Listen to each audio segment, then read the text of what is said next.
hit a couple joints. Witchcraft, sexual sin, all types of things. Those are the type of things that we believe God is. You're not too deep or too lost that God can't pull you out of there. Come on, somebody, make some noise for that. God can redeem any situation.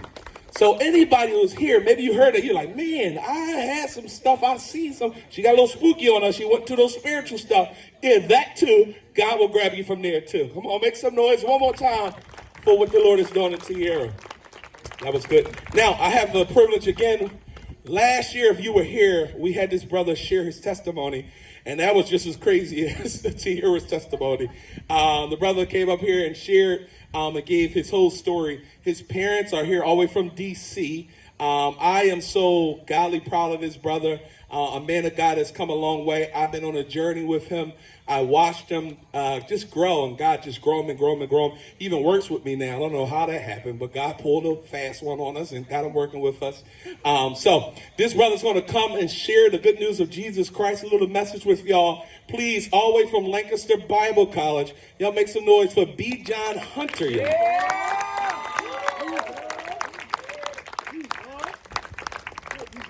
What's up? How we feeling? First of all, give a hand for Tierra, y'all. That was something. I was on the edge of my seat. I was like, yo, this is insane. Again, Tyreek already mentioned, but make some noise for my parents, y'all, all the way from DC. Couldn't ask for any better parents. I appreciate it.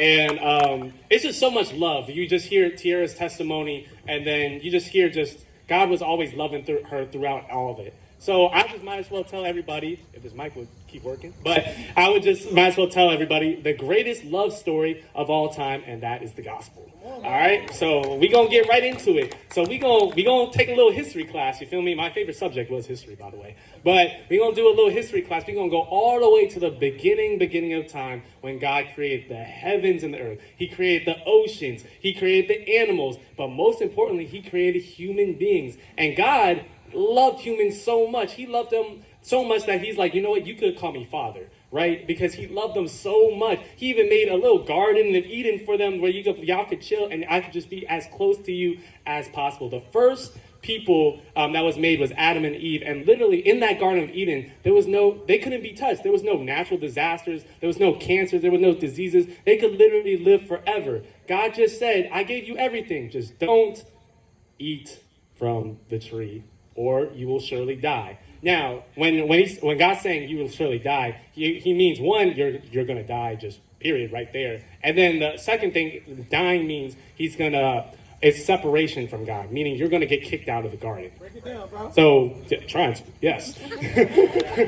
So God's saying that if you eat from the tree, you will surely die. However, of course, as you guys know, Adam and Eve was like, yo, the tree looking good. Let's eat from the garden. How about, it kind of reminds me of, I was watching this movie the other day. Has anyone, raise your hand if you've seen Finding Nemo? Finding Nemo? Yes, I hope so, yeah. Remember the scene that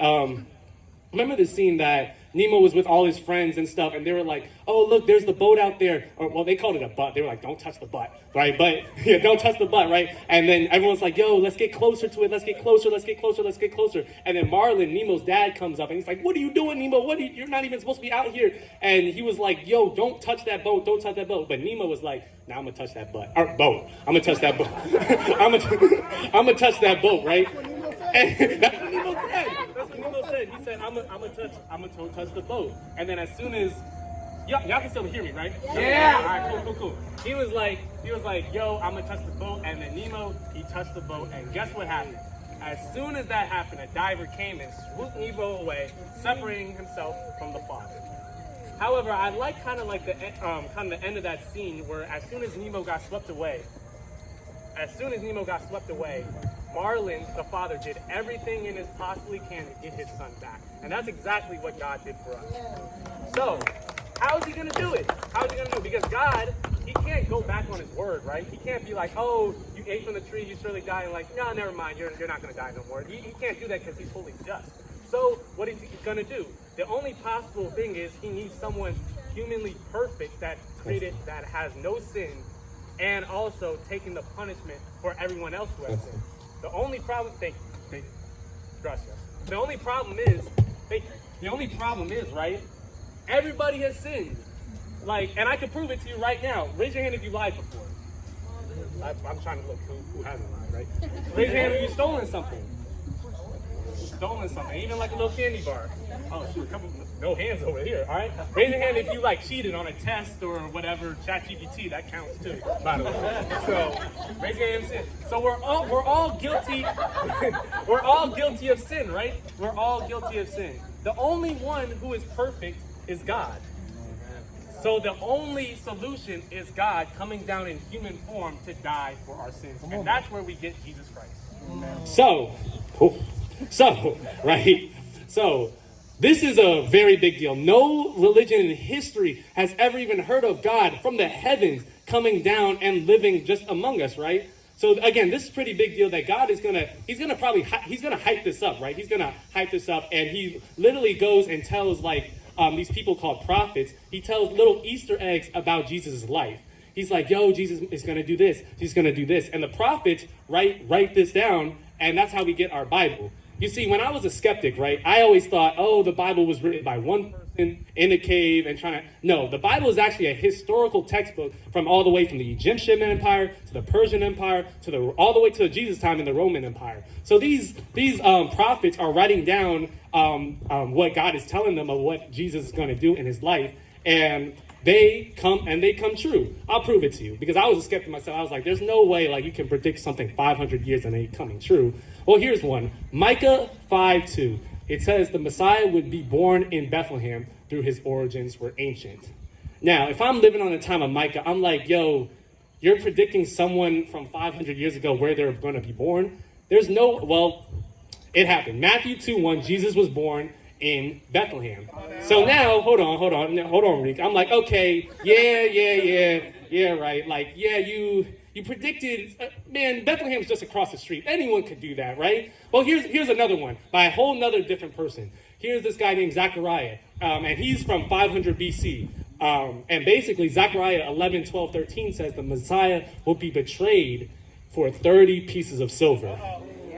So now I'm like, hold on now. Like, Messiah is Jesus, by the way. He's going to be betrayed, and exactly 30 pieces of silver. That's very accurate. Like, that's a little bit more accurate that's very specific, right?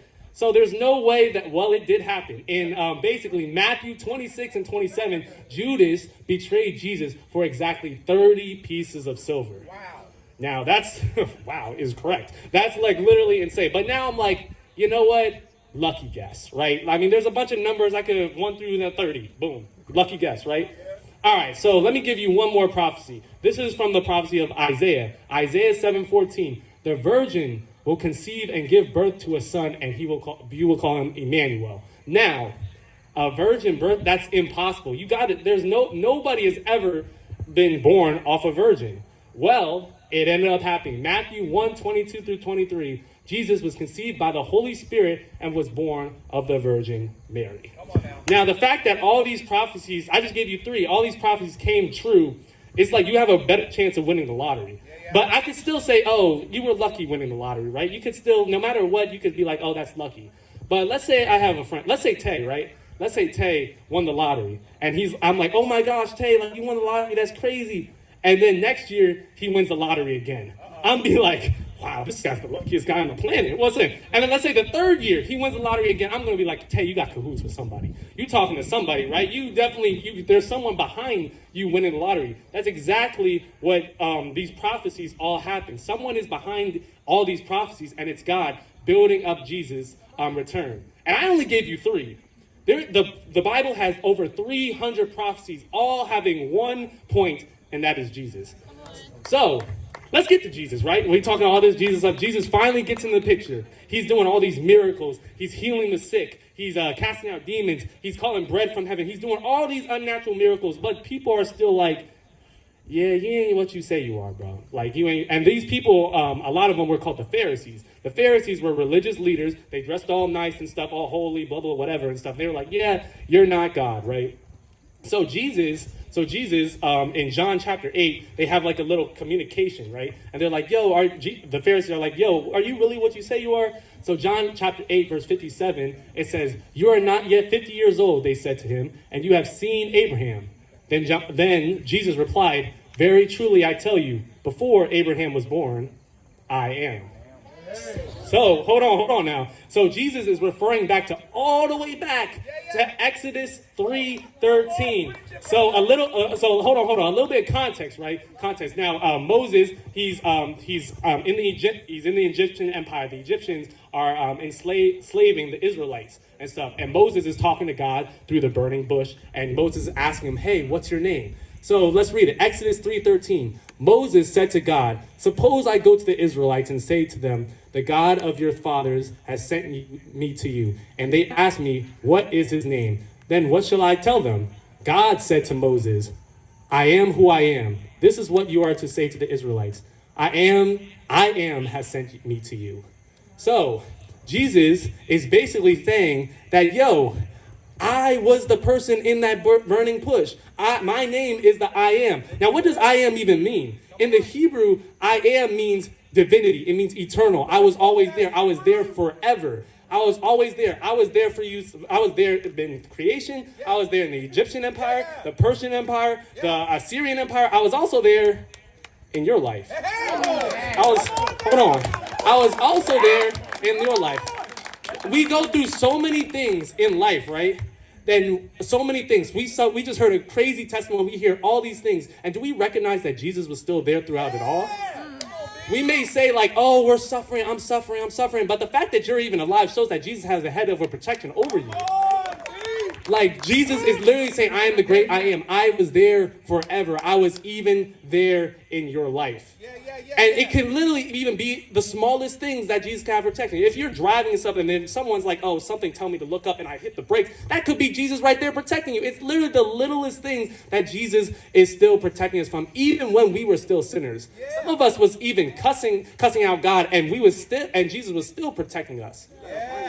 So I have a story, right, of this perfect. The reason why my dad, I'm going to share this, so we'll talk at home. But basically, right, the reason why my dad started believing like there's some type of God was because when he was a baby in his mother's womb, right, my grandma was walking down the streets of Queens, New York, and there was a drive-by, and then my grandma got shot in the stomach with my dad in there, and somehow the bullet missed, and somehow both of them still stayed alive.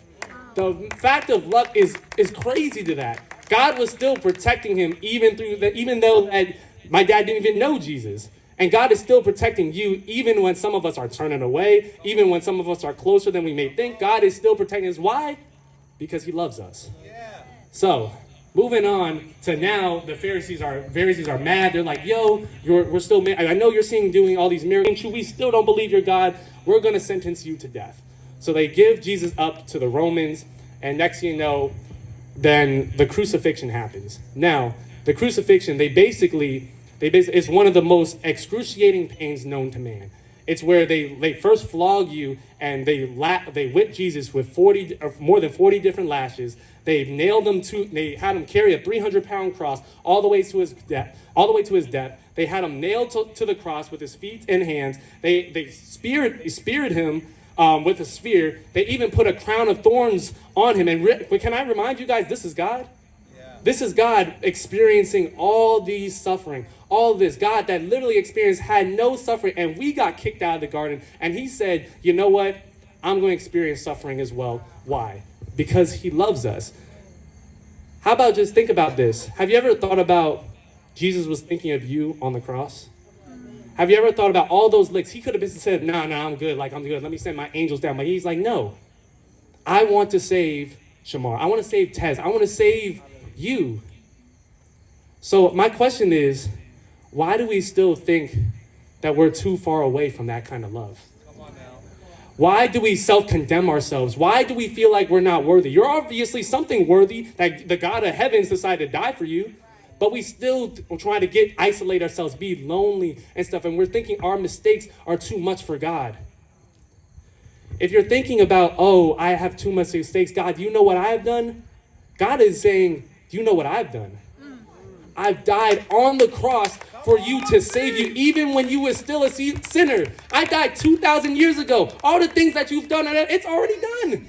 It's already done. God has saved you. Even when you didn't know him, he chose to die for you.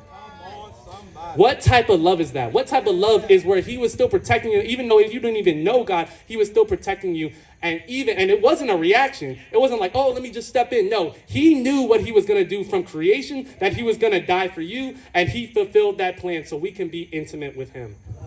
It reminds me of this analogy, right? Let's say if you're feeling condemned, let's say we're all convicted of murder. Now, it doesn't matter if Josue is only killed 2 people and Manny killed 2 billion people. Y'all both still going to jail, right? y'all both still going to jail. But imagine if the judge said, you know what? I'm going to go to prison for you. Come on. I'm going to take the punishment that you can't even carry. You know, I love the story of Finding Nemo. At the end of the story, when Nemo finally sees Marlin, Marlin didn't go and say, Nemo, why did you run away? What were you doing? Like, I can't believe you're a terrible son. You know what Nemo did? Or what Marlin did? He went over and embraced Nemo. Because he loved him so much. So even when Nemo screwed up, even when Nemo felt like he was a mistake from running away, Marlin still welcomed him with open arms. And that's exactly what God did for us. He welcomes you with open arms. However, you got to believe in him, though. You got to believe in him, though, because if you don't accept that love, then you're still separated from God. And that love is Jesus Christ. If you don't accept that, then you're still separated from God. And quite frankly, we like to turn to all these different things and stuff, but can you just remember a time when someone actually died for you? That is the most loving thing, that someone not just died, suffered, died. Last time I checked, Muhammad didn't die for you. Buddha didn't die for you. All these spiritual horoscopes, all of these, they didn't die for you. Jesus Christ died for you, so you just need to accept him. That's all you need to do. You can only get to the Father only through Jesus Christ. But what if you're saying, well, Bijan, I am a Christian. I've been living this Christian life, right? I've been living all this Christian life, but I still go through anxiety. I still go through depression. I still have even maybe suicidal thoughts. I still have all these situations where it just seems so big. Well, let me just say, that's not the end of the story. Jesus just didn't die. Because on the third day, he rose from the dead. And every human being knows they're going to die at some point. And Jesus conquered the grave. So if Jesus can conquer the grave, how much more can he conquer anxiety? How much more can he conquer depression? How much more can he conquer suicidal thoughts? And the Bible says the same power that rose Jesus Christ from the grave lives inside you as a believer. The same power that created the whole universe, the same power that parted the Red Seas, the same power that did all these miracles, the same power that healed the blind, the same power that rose Jesus from the dead lives inside you. So it doesn't matter what situation you're going through. It doesn't matter what darkness you're going through. Jesus can conquer it all. And that's how much he loves you. That even when he knew you, then he died for you. And even right now, he's still protecting you. That's the kind of love that Jesus is giving us. We just heard a beautiful testimony, Tierra, that she was literally in sin and God still called her to be his daughter. The same thing was similar to me. I was a regular kid playing basketball, going to Lancaster Bible College, not a believer, an atheist, had all these questions, and then everything started happening terrible. I decided, God, if you're real, do something. Nothing happened. So I said, you know what? Satan, if you're real, do something. And after that point, I began saying suicidal thoughts. I began seeing things in my room. I began cutting myself, taking pills every night, praying to Satan to kill me. All these bad dreams. I would wake up and there would be scratches on myself that I didn't even scratch myself. There was something haunting me, telling me all these voices to end my life. But as soon as I called on the name Jesus, you know what he said to me? He said, Bijan, I love you. And ever since then, my life has changed. If he could do it for me, if he could do it for Tierra, how much more can he do it for you? Thank you. Come on, y'all. Give the Lord a hand praise. Finding Nemo. I didn't even see that coming, brother. Jeez. We're going to talk about Dury next. Come on, somebody. I love that testimony.